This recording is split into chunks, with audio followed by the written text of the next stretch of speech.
Throughout the war in Afghanistan, soldiers relied on military working dogs to help keep them safe. The dogs were specifically trained in searching for weapons, ammunition and explosives, particularly improvised explosive devices. They were also used to search vehicles entering British operating bases and often found illegal drugs. They shared the same risk on the ground as the soldiers themselves and proved vital in often very dangerous situations, not only as protection, but as vital companions. Now that the war in Afghanistan has come to a close, the role of the military working dog is changing. So when we were in Afghanistan, obviously it was the fight against the IED was the real crux of what the dogs did. So they were predominantly search dogs, either focused around improvised explosive devices or weapons caches. Now what we're looking to get is the real flexibility that the dogs can offer. They've got a much broader span than just looking for IEDs. So the fact that they can find people, they can find drugs, we can really utilise that in a much wider variety of situations. Classification-wise, we use a mixture. We use a lot of Belgian Malinois because they'll work hard, they've got a fantastic work drive. We use German Shepherds. We also use a mixture of Spaniels and Labradors as our search dogs. So it's really dog dependent as to which breed suits which search type.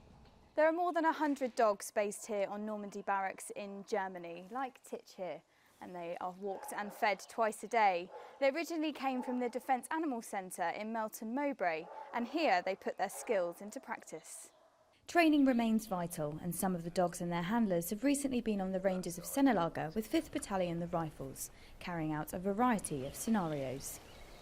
Many of the dogs will deploy with infantry units in the future, continuing to provide them with protection and search capabilities, as well as to indicate warning signs.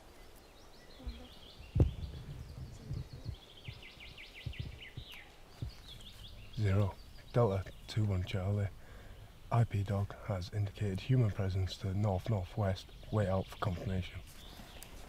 Their sense of smell, use of sight and overall alertness to a variety of situations can prove a vital asset. So having dogs working within the infantry is an immense force multiplier.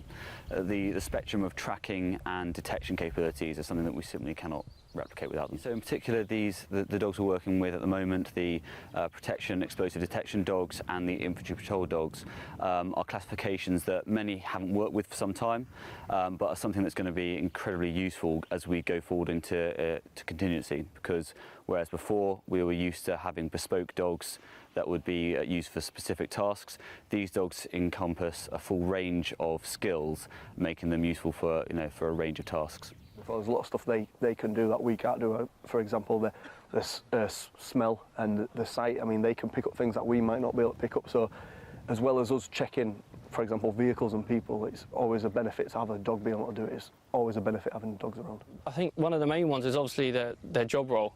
Working with them, they're invaluable, but secondly, it's probably morale. It's seeing the same faces every day for possibly 6 months at a time. Always having that dog there, you can just have a little cuddle with or a little play with, 5 minutes out your day. It does make the difference. It gives the infantry greater freedom of movement. It gives the commander a choice of what he wants to do on the ground, and it's a great force multiplier. Instead of using lots of infantrymen, you can utilise the dog to do one job from many men.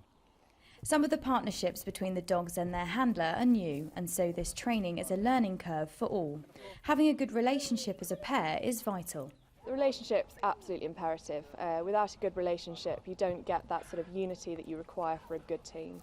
As soon as you've got that relationship in place, then the handler will know what the dog's doing, can read the dog's signals almost before they'd be noticeable to anybody else. And I bet a lot of you end up adopting them yourselves. Yeah, we can't resist. You'd be amazed at how many of the handlers end up with their tour dogs. Our commanding officer's now got one. So no, we all end up with working dogs.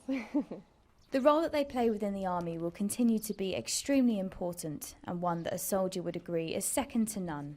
They not only prove vital when using their sight and hearing capability, but prove to be a great comrade when times are hard. They take on the role of a brave warrior when faced with danger, and can be the difference between life and death.